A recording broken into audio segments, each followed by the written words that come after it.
네, 반갑습니다. 보안194의 최성우 대표입니다. 흔히 보안194를 통이동 보안여관이라고 부르고 있습니다. 그래서 이번 시간에는 그 통이동 보안여관이라고 불리는 보안194가 어떻게 동시대 예술기관으로 탄생됐으며 보안여관이 위치하고 있는 지역과 보안여관의 정체성을 활용해서 어떻게 동시대 예술기관으로 운영되고 있는지에 대해서 살펴보도록 하겠습니다. 이 보안여관 저희 로고인데요. 이 BOAN 글씨가 보이고 숫자 1942가 보이시죠? 그 1942는 뭐 딱 봐도 눈치채셨겠지만 보안여관의 탄생 연도를 이야기하는 겁니다. 보안여관에 안 오신 못 와보신 분들을 위해서 보안여관의 이미지를 몇 장 제가 보여드리겠습니다. 이건 보안여관 내부고요. 보안여관 외부에 작가들하고 협업했던 그런 이미지죠. 그 다음에 이제 이 보안여관 최초의 기획전 중에 하나였는데 작가들이 보안여관 파사드에 그 재개발 지역에 있는 양옥의 난간 무늬를 이 테이프로 재현한 것들이죠. 이게 보안여관 옛날 사진입니다. 이런 굉장히 다양한 문화예술 활동들을 했고, 보안여관은 아까 숫자에서도 말씀드렸듯이 1942년에 만들어진 여관인데 그 여관의 모양을 그대로 놔두면서 지금 이제 전시라든지 기타 굉장히 다양한 문화예술 활동들을 펼치고 있습니다. 이렇게 딱 보시면 사람들이 호불호가 갈려요. 딱 들어와서 이거 뭐지? 이러고 도망가는 분들도 있고, 이게 뭐지? 이러면서 이런 공간이 서울에 있었나 하면서 이렇게 굉장히 좋아하면서 들어오시는 분들도 계시다는 것처럼 이 입구가 이전의 간판을 그대로 놔두고 그 구조체라든지 내용을 그대로 유지하고 있죠. 그래서 보안여관은 서울하고도 종로구 통이동 2-1번지에 위치하고 있고요. 그 보안여관의 역사에 대해서 점점 말씀드리겠지만 보안여관은 1942년에 만든 일제강점기에 만들어진 여관 건물입니다. 그래서 사람들이 보통 저를 관장이라고 부르는데 미술관 관장이 아니고 여관장이에요. 그래서 저는 여관장이라고 부르죠. 제가 여시라는 건 아니고요.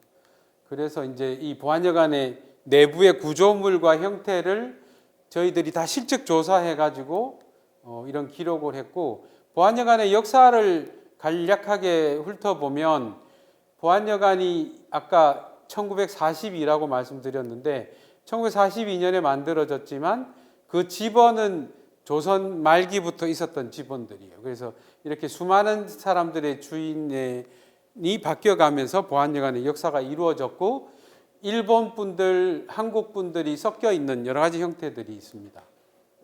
그 보안여관을 처음 저희가 발견해서 보안여관에 공사를 하려고 건물을 약간 이렇게 열어봤더니 천장에서 이런 상냥판이 나왔어요.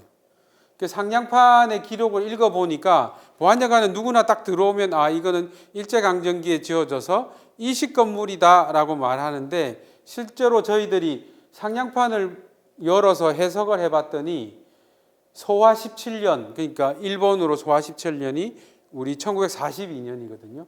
5월 3일 오전 10시에 이 건물이 지어져서 상냥을 하고, 상냥을 했는데 이 집주인이 이름이 오수영이라는 거고, 그 다음에 건축을 한 사람들이 박재순, 권영한, 양철수라는 거예요. 그러니까 결국 보안여관은 일본 사람에 의해서 지어진 집이 아니고 일제강점기 시기에 한국 사람이 일본식으로 지어진 건물이라는 거죠. 그래서 사실 저희들도 깜짝 놀랐죠. 그래서 일제강점기 때 지어진 많은 건물이나 혹은 도로라든지 다리라든지 이런 것들이 있는데 우리가 다 알 때는 전부 일본 사람이 지은 것 같지만 실제로는 한국 사람들이 지은 좋은 건물들도 많이 있다는 거죠. 그래서 저희 건축 사학자들하고 상냥판을 떼어내서 다 조사를 했습니다. 그래서 이 보안여관의 실측 조사도 다 마치고,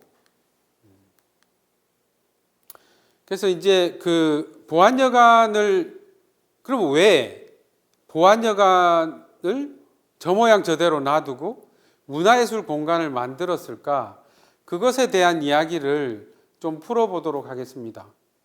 이제 보안여관이라는 건물을 서울이라는 이 거대한 코스모폴리탄 도시 안에서 발견하게 되면 사람들의 반응들이 굉장히 다양하죠.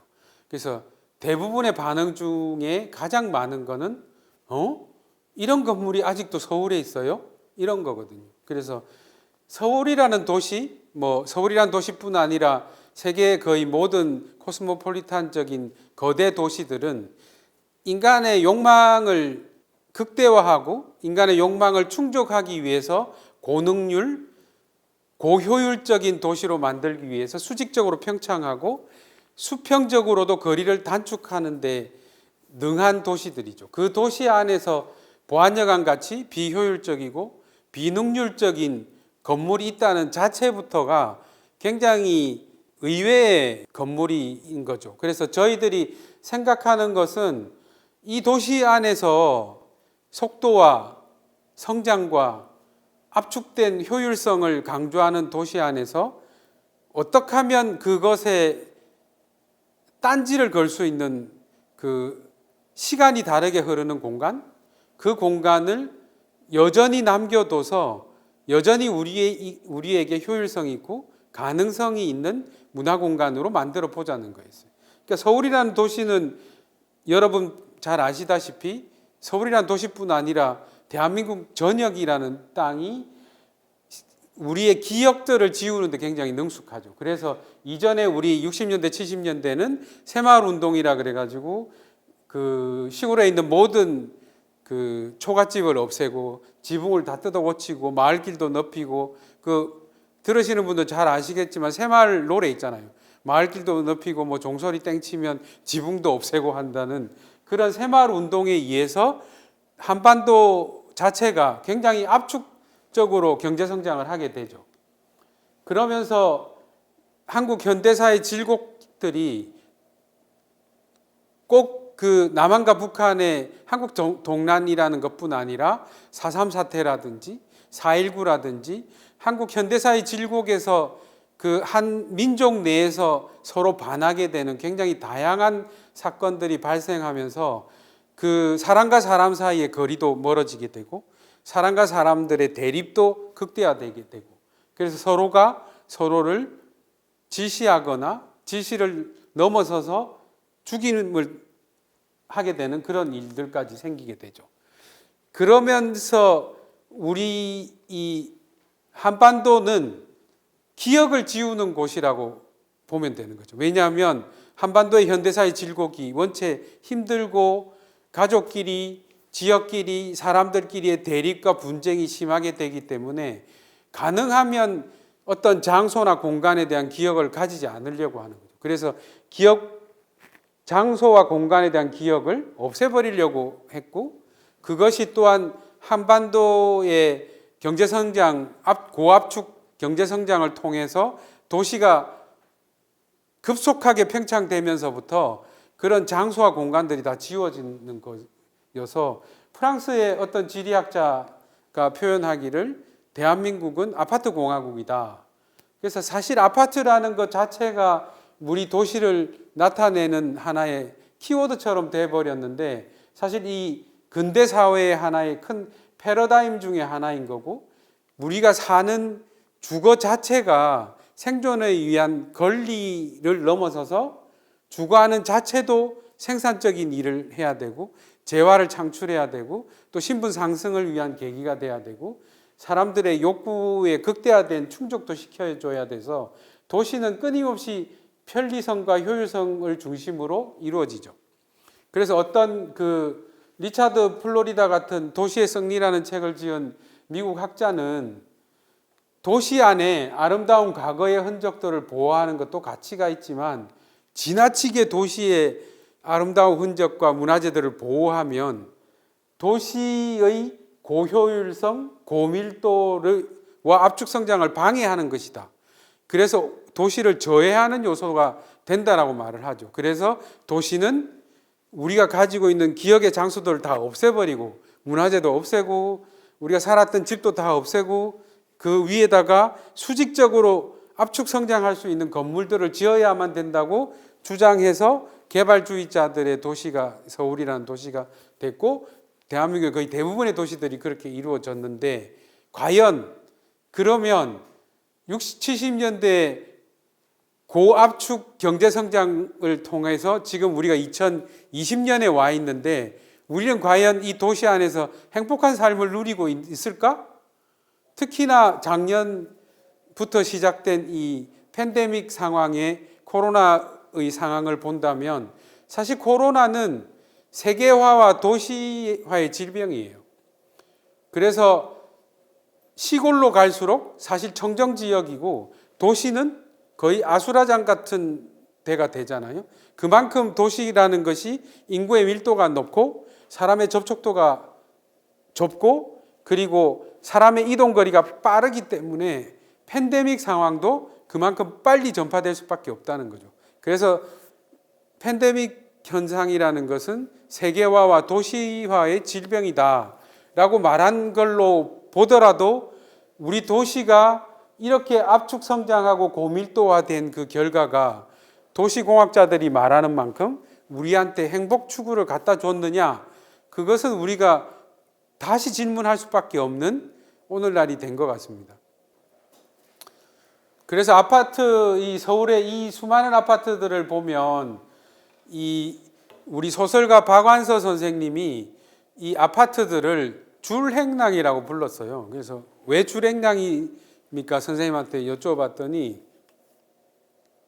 한옥 구조에 있어서 행랑채가 손님들을 위한 방이거든요.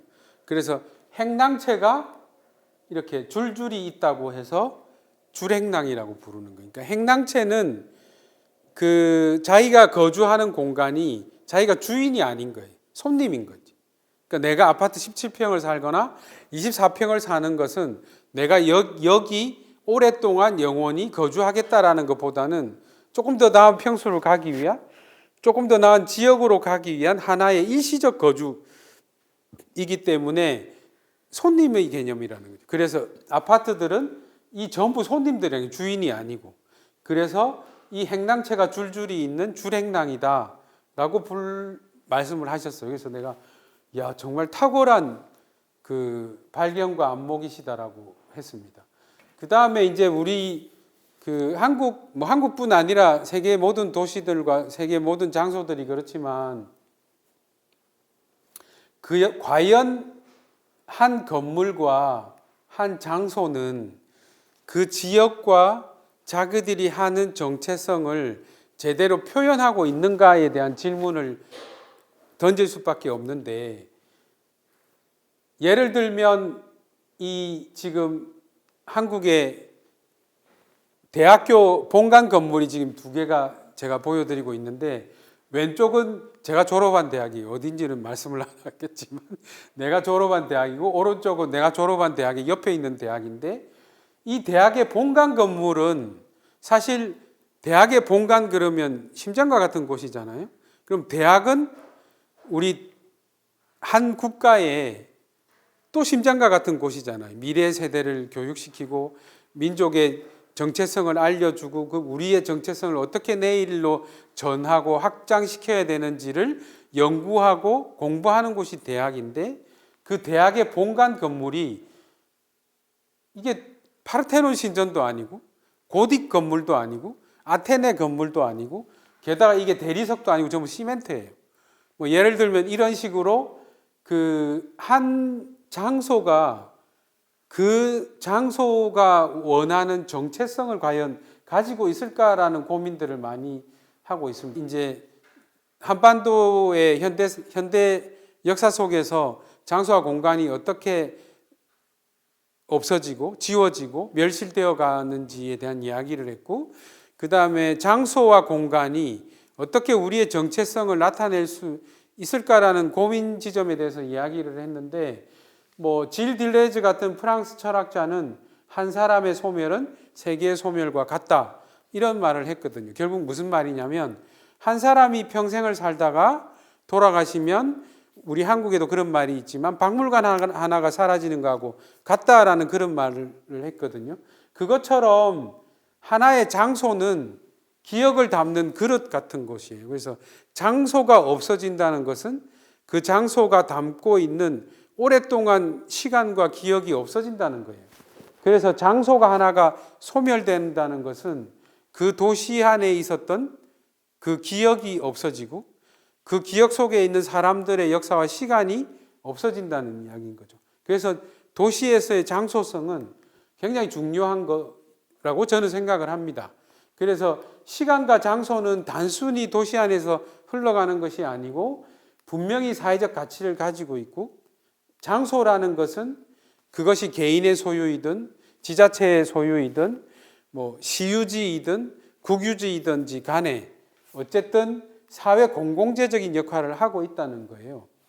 그래서 이문재 시인 같은 분들은 장소가 없어지면 자기의 원초적인 장소가 없어지기 때문에 민주주의마저도 사라진다. 그래서 아마 제가 강연을 많이 다니는데 강연 다니면서 혹시 고향집이 아직도 있으신 분이 계세요라고 물어보면 뭐 100명 모였을 때 뭐 30명, 60명 모였을 때 자기 고향집이 아직도 고향에 있는 사람은 그중 100명 중에 1명꼴 정도밖에 안 돼요.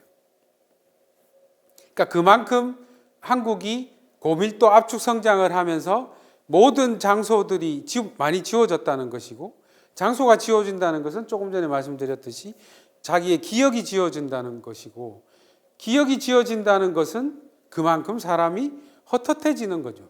자기 고향집에 대한 어머니와 할머니가 딸가락 끓이면서 밥을 만들어주고 내가 학교 갔다 돌아올 때 어슴풀이 불이 밝혀져 있던 집들이 없어진다는 것은 아직 내한테 흐릿한 기억은 있지만 장소가 없어지면서 그 기억마저도 굉장히 흐리게 없어진다는 거죠. 그래서 장소는 그 사회적 가치와 공공재적인 것을 가지고 있다는 것이고, 그 보안여관은 통이동 2-1번지라는 하나의 집원 안에 있는 건물이기도 하지만 그 보안여관이 속해 있는 서촌이라는 지역 속에 있는 하나의 건물, 하나의 번지수이기도 하잖아요.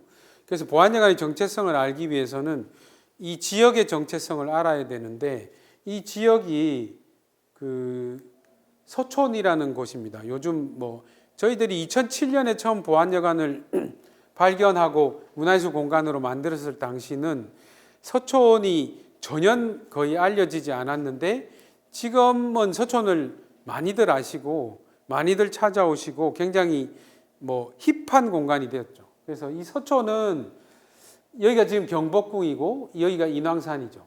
여기 이제 북악산이라고 청와대에 있는 뒷산인데, 인왕산과 경복궁 사이에 있는 이 동네들, 광화문 일대까지를 아우르는 동네를 서촌이라고 부르는데, 여기 보이는 이 번호들 보이시죠? 1번, 2번, 3번, 4번 이렇게 보이는데 이곳들이 전부 문화예술 창작자들이 태어나거나 그들이 작업실을 가지거나 거주했던 공간들이에요. 그래서 뭐 이름들만 봐도 윤동주, 이중섭, 노청명, 이상범, 유명한 동양화가시죠.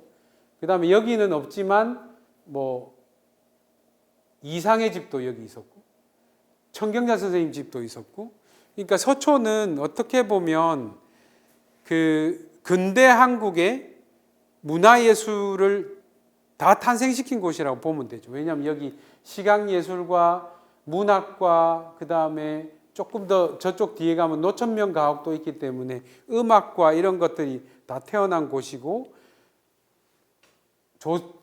이게 근대 일제강점기뿐 아니라 좀 더 거슬러 올라가면 조선시대에도 이게 지금 서울 한양 도성 지도인데 이게 경복궁이고 보안여관이 여기 위치하고 있죠.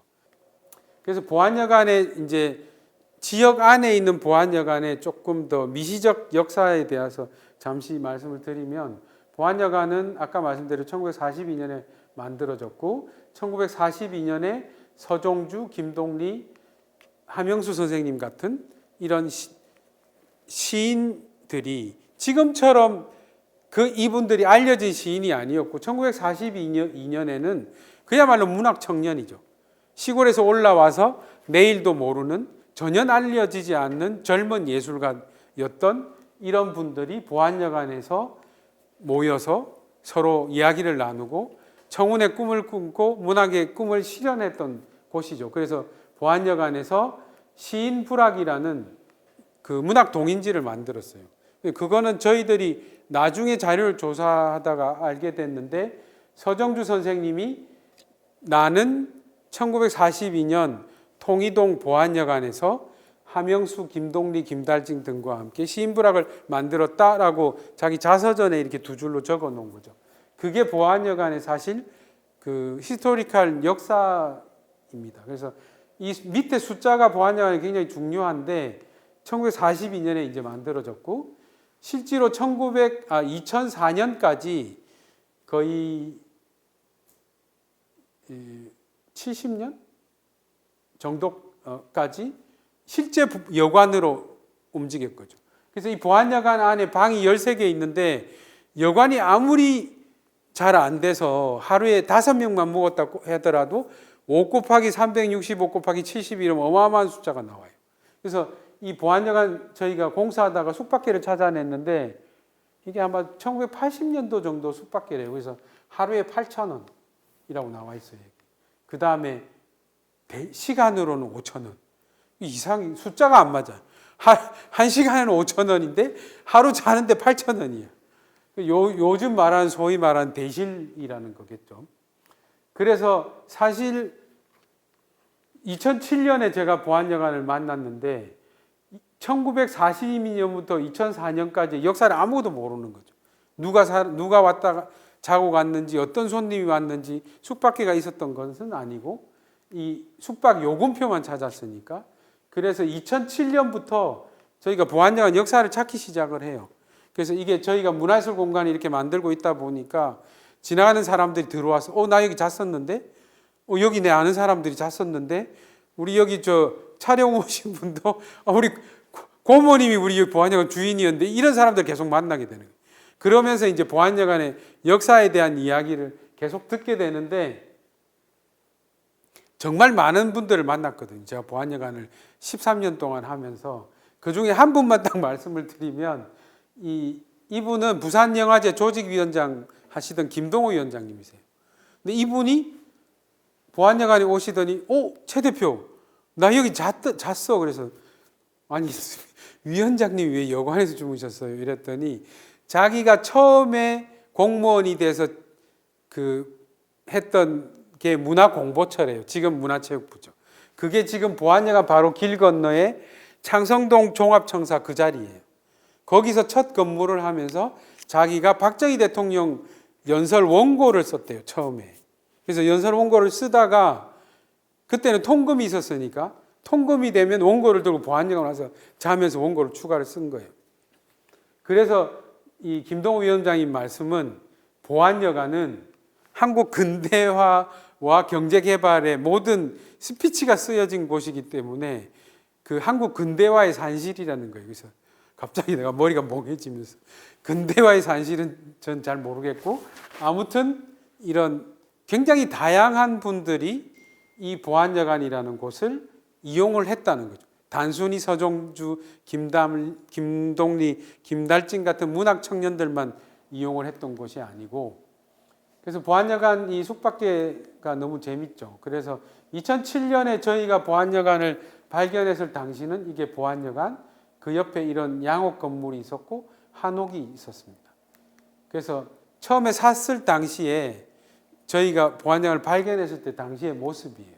그래서 요 옆에 2층짜리 양옥집이 있었고 뒤에 한옥이 있어서 3개의 필지를 저희가 발견하고 이 3개의 필지를 의 정체성을 어떻게 문화예술 공간으로 만들지를 고민하기 시작을 한 거죠.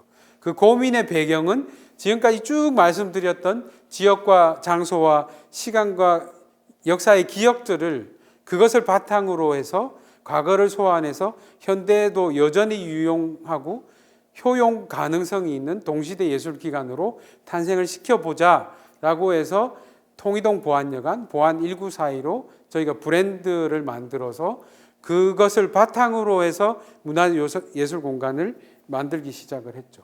그래서 세 가지 공간을 두고 고민을 하다가 어떻게 이 공간을 좀 더 잘 활용을 하면 좋을까 싶어서 이 옆에 있는 건물을 없앴어요. 이 건물을 딱 없애니까 사람들의 반응이 굉장히 다양해요. 아니, 최성호 대표는 맨날 도시의 기억을 지우면 안 된다, 건물을 무너뜨리는 건 뭐 제약처럼 취급하고 난리를 피더니 자기는 건물 짓는다고 건물을 없애더라. 그러면서 서촌 주민들도 막 웅성웅성 되기 시작을 한 거죠. 그래서 저는 그때 이런 말을 했습니다. 세상의 모든 건물이 다 있다면, 그 다음에 세상의 모든 사람이 이 지구라는 행성에 다 남아있다면 여기는 아수라장이다. 쓰레기통이 될 수밖에 없는 것이다.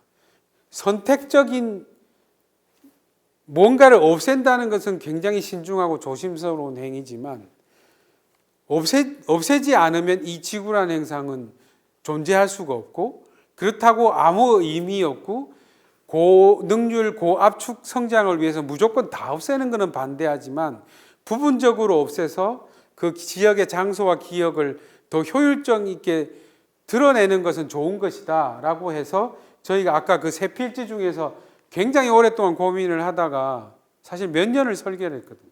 하다가 이 건물을 없애고 보안여관은 상징적 건물로서 남겨두자. 이거는 아마 다른 사람이 이 공간을 발견했으면 30분 만에 없앴을 거예요. 아마 이런 건물이 지금 거의 90년이 돼 가는데 이 건물을 만약에 내가 없애겠다 마음 먹으면 이거 반나절이면 없어져요. 30분이면 싹 없어지고 반나절이면 안에 있는 폐기물 긁어가지고 트럭에 실어 보내면 이 기억은 정말 제로가 돼버리거든요. 그래서 조금 전에 말씀드렸다시피 이 건물을 보안여관이라는 공간을 지역의 기억과 장소의 기억을 보존하는 공간으로 상징적으로 놔두고 두 건물을 멸실하고 새로 건물을 지으려고 땅을 딱 팠더니 이 카메라에 보이는지 모르겠는데 이 바닥에 있는 이 유구가 나온 거예요. 지금 제가 서 있는 이 바닥에 이 부분이 집터 4개가 있는 곳이에요. 그래서 이 집터 4군데가 조선 전기, 중기, 후기의 집터들이 발견된 거예요. 그래서 이 화면에 보시다시피 이런 집터가 발견이 됐죠. 그러니까 집터가 발견되면 대한민국의 모든 이런 유물을 가진 집터들은 문화유청에 보고를 하게 돼 있고 문화유청에 보고해서 이 집터를 조사하기 시작을 했습니다. 왜 이 집터가 중요한가 하면 너무 당연하지만 경복궁으로부터 거의 50m도 떨어지지 않은 곳이고 문화재청의 지표조사에 의하면 이 땅이 추사 김정희 선생님의 집터로 지정돼 있었어요. 근데 조선시대는 사실 집에 번지가 없어요. 지금처럼 통이동 2-1번지, 통이동 2-2번지, 신림동 180번지 이런 거는 일제강점기 때 일본 사람들이 한국 토지 계약을 하면서 다 번지를 서양식으로 붙인 거고 조선시대에는 번지가 없었죠.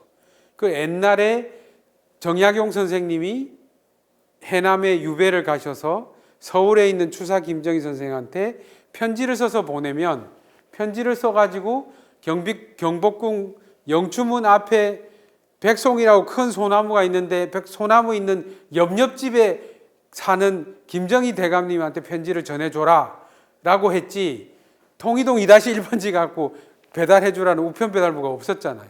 그렇기 때문에 정확한 번지가 없는 거예요. 역사적 기록도 없고.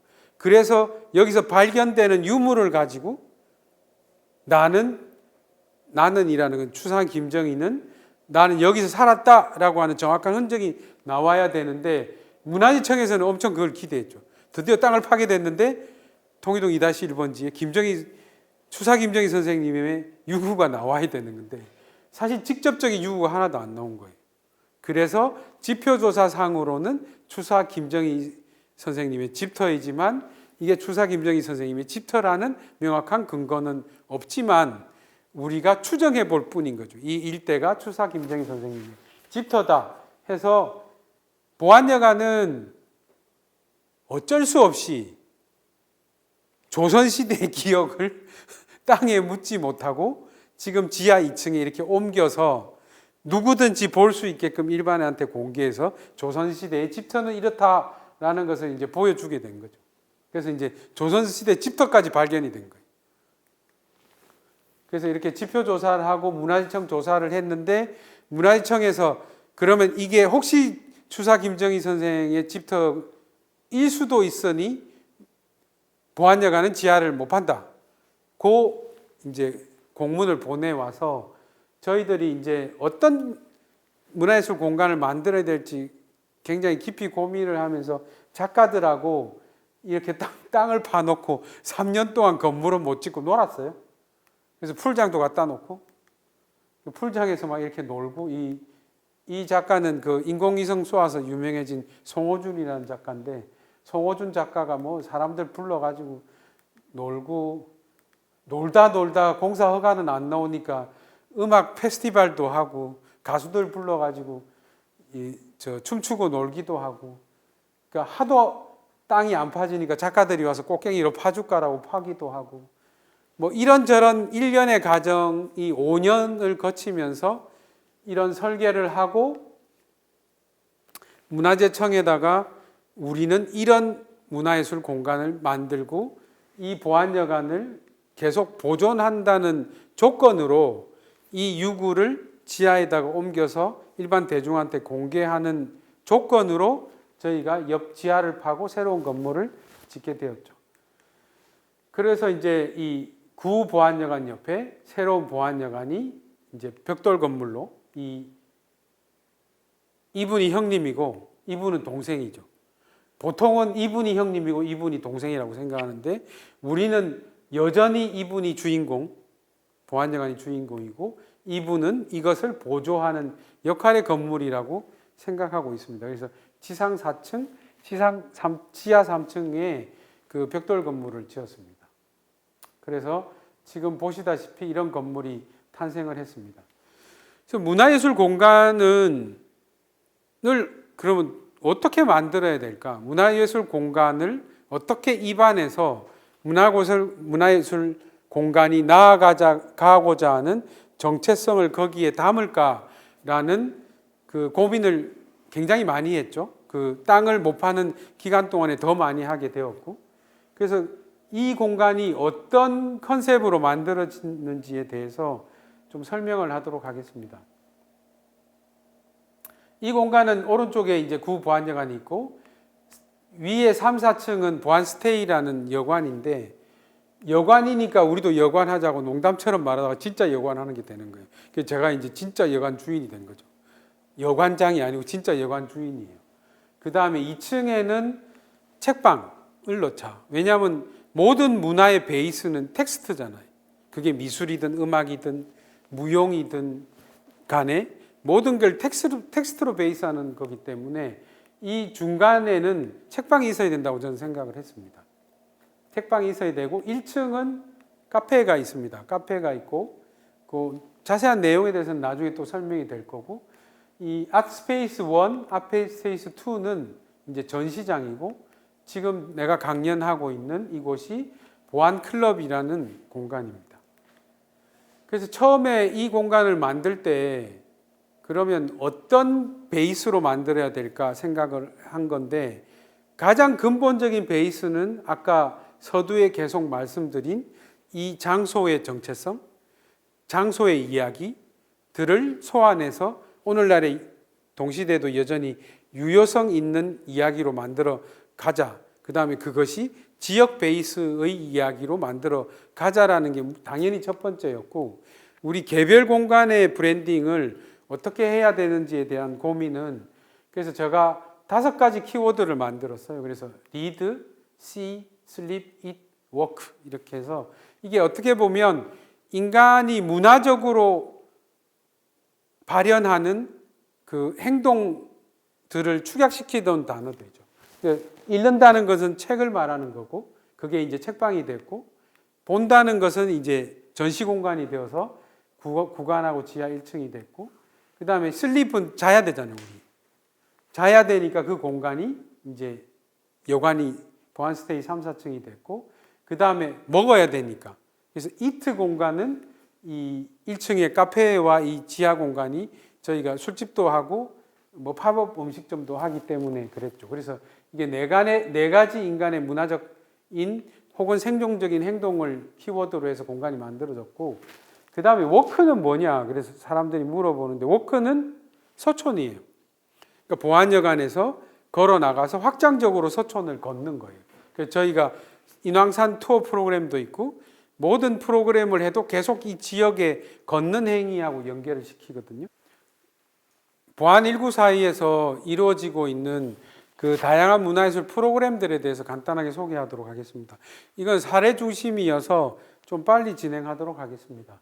그래서 2007년부터 2020년까지 이제 보안 194의 통이동 보안여관이 만들어지면서 저희들이 주로 전시가 물론 당연히 시각예술 베이스의 전시가 가장 많았고, 그 다음에 렉처라든지 퍼포먼스들이 있었고, 그 다음에 아티스트 인큐베이팅은 청년 작가들 인큐베이팅 프로그램들이 있었고, 그 다음에 저희가 문화예술 공간임에도 불구하고 그 프리마켓 같은 것을 많이 하거든요. 그래서 이런 것들이 이제 전시를 보면 1년에 두세 번씩 저희 자체 기획 전시들이 이렇게 이루어지고 있고요. 굉장히 다양한 분야의 전시들을 하고 있고, 이게 이제 지금까지 했던 저희들의 기획 전시들입니다. 그래서 이렇게 굉장히 다양한 전시들을 많이 해서, 이거는 저희 홈페이지에 가시면 이 다양한 전시들이 어떤 전시가들이 있었는지 알 수가 있습니다.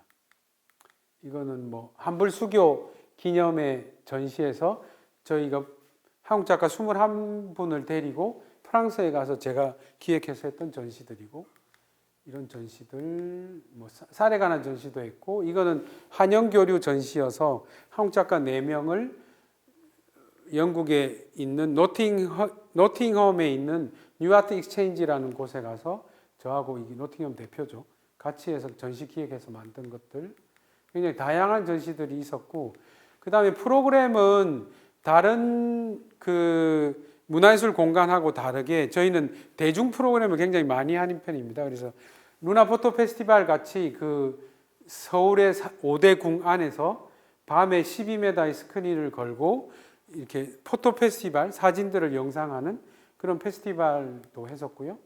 그다음 페스티벌 기간 동안에 이런 음악 축제도 같이 했었고, 그다음에 뭐 예술을 파는 구멍가게라고 해서 이제 보안여관을 야채 파는 가게로 만들어 보기도 하고, 뭐 장애인들을 위한 프로젝트도 있었고, 그 다음에 저희들이 11년부터 꾸준히 지금 매년 9회차 하고 있는 청년 작가 재교육 프로그램 두럭은 그 해마다 10명 혹은 7명, 3명, 뭐 해마다 숫자는 다르지만 청년 작가들을 뽑아서 그들을 지원하고 그들을 재교육시키는 한 10개 정도의 프로그램을 통해서 하고, 2020년 같은 경우, 올해 같은 경우는 이제 8번째 두럭을 뽑을 때 지원자가 320명이 나오셨어요. 그 중에 68명을 선정해서 그분들의 이야기들을 다 20분씩 들어주는 그런 프로그램을 진행을 해서, 들어준다기보다 그분들과 그 작가들의 작업에 대해서 이야기하는 시간들을 가졌죠. 굉장히 그 오래된 시간을 많이들 가졌죠. 그 다음에 롤링 194이라는 프로그램을 만들어서 트럭 한 대를 타고 작가들이 전국을 다니면서 예술 공간마다 프로젝트를 수행하는 그런 것도 했었고, 그 다음에 이제 이 보안 클럽에서 일어나는 것들은 주로 이제 공연, 이런 세미나, 대중 프로그램들, 렉처, 인문학 강의들, 그 다음에 아티스트 토크들, 그 다음에 공연, 이런 것들을 많이 했죠. 그 다음에 이제 그 세모아라는 세상의 모든 아마추어의 약자인데, 그 프리마켓을 지금 21차례? 이거는 16번이군요. 16번째 지금 진행하고 있는데, 그래서 우리 지역 주민들, 도시농부들, 예술가들, 그 다음 이런 분들이 모여서 함께 프리마켓을 여는 거죠. 그래서 도시농부님들도 오시고, 뭐 수공예 만드는 작가분들도 오시고, 물건을 팔고, 서로 네트워킹하고 교류하고, 이 세모화하면 하루에 한 1,500, 2,000명씩 옵니다. 그래서 보안여관 무너지지 않냐고 걱정하시는 분들이 많은데 아직 안 무너지고 있어요. 그래서 동네 지역 주민들이 많이 참여하기 때문에 이 꼬꼬마들이 요 놈이 요렇게 크는 거예요. 그래서 이 지역을 베이스로 문화예술 공간이 꾸준히 지속되면서 동네 꼬마들이 이렇게 얘도 지금 중학생 됐고 얘도 고등학생 됐고 얘도 지금 얘가 얘구나. 그래서 얘 같은 경우는 이제 이렇게 돼서 이것도 15년 전이니까 지금 벌써 5년 돼서 길에 다니면 아예 숙녀같이 돼요. 그래서 지역 주민하고 계속 소통하는 프로그램들을 계속 하고 있고 저희 주변에 있는 도시농부들하고도 계속 이런 프리마켓을 진행하고 있습니다. 그래서 뭐 보안여관이 아무래도 이 도시 속에서 이런 다양한 활동을 하다 보니까 여러 언론에서도 이런 보도들이 있었고요. 그래서 2007년부터 2019년까지 저희가 추정하건대 한 31만 명 정도가 저희 보안여관을 다녀가지 않았냐라고 하는데 보통 문화예술기관 운영하는 관계자들이 국립현대미술관이나 시립미술관 말고는 이렇게 많은 사람들이 오는 공간이 없거든요. 그래서 내보고 거짓말한다고 이렇게 많은 사람이 어떻게 문화예술관에 올 수 있냐고 했는데 저희들이 아까 말씀드렸듯이 굉장히 다양한 프로그램을 했기 때문에 이런 많은 분들이 오지 않았나 생각이 됩니다. 그래서 뭐 이제 결론을 좀 내자면 그래서 보안여관은 뭘 하는 곳이냐? 보안여관은 무엇을 지향하는 곳이냐? 이때까지 쭉 제가 길게 설명을 했지만 결국 요약하자면 보안여관은 장소를 회복하는 일을 하고 장소의 기억과 시간과 어떻게 오늘날의 장소가 관계를 맺느냐는 것, 그 다음에 예술과 사회가 어떻게 관계를 맺을 거냐, 그리고 그것을 바탕으로 해서 공간을 전환시키고 능동적으로 활용시키고 그 장소가 사회의 공공존에서 어떤 역할을 하는지를 계속 고민하고 서두에 말했듯이 창조적 상상력으로 이 사회를 어떻게 움직이고 예술과 사회와 공동체가 어떻게 함께 네트워킹하고 예술이 이 지구라는 행성을 위해서 뭘 할 수 있는가를 계속 고민하는 곳입니다. 그래서 이것이 저희들의 이제 키워드를 만들어서 이 오늘날 보안여관이 이 자리에 이렇게 서 있고요.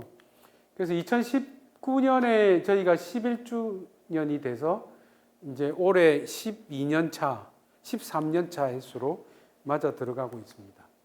그래서 보안여관은 어쨌든 동시대 예술기관이고 동시대의 작가들, 특히 시각예술 작가들과 함께 예술사회와 함께 이 동시대에 있는 수많은 예술기관들 중에 하나의 보안여관의 점 같은 존재로서 예술 생산과 창작을 기반으로 하고 일반인들, 독자들과 예술과 생산의 창작을 서로 소통시키고 유통시키는 그런 공간입니다. 그래서 보안여관은 또한 굉장히 중요한 것은 이 동시대 문화예술 공간들이 예술이라는 것이 대부분이 비영리 목적을 추구하는 것들이잖아요. 그래서 영리적 목적성이 없으면 예술 공간을 운영하기 위한 재원이 부족하게 돼 있죠. 그래서 아까 말씀드린 그 5개의 공간, 스테이, 보안북스, 삼삼마켓, 보안클럽 이런 곳들이 정체성을 위한 콘텐츠를 나타내는 공간이기도 하지만 자생적 수익 구조를 만들어가기 위한 문화예술 공간을 위한 수익 구조를 위한 공간이기도 합니다. 그래서 어떻게 보면 통이동 보안여관은 그래서 하나의 실험적 플랫폼이죠. 아까 말씀드린 자생적 구조를 가지는 실험적 플랫폼이기도 하고 아까 말씀드린 장소 특성적, 지역적 특성적을 실현하고 구현 가치를 두는 실험적 플랫폼으로서 오늘도 이 2020년 오늘까지 여기는 19년이라고 적혀 있지만 2020년까지 지금까지 제가 말씀드린 그런 미션을 근간으로 해서 저희의 정체성을 만들고 저희 정체성을 구현하기 위해서 노력하고 있는 동시대 문화예술 공간입니다. 감사합니다.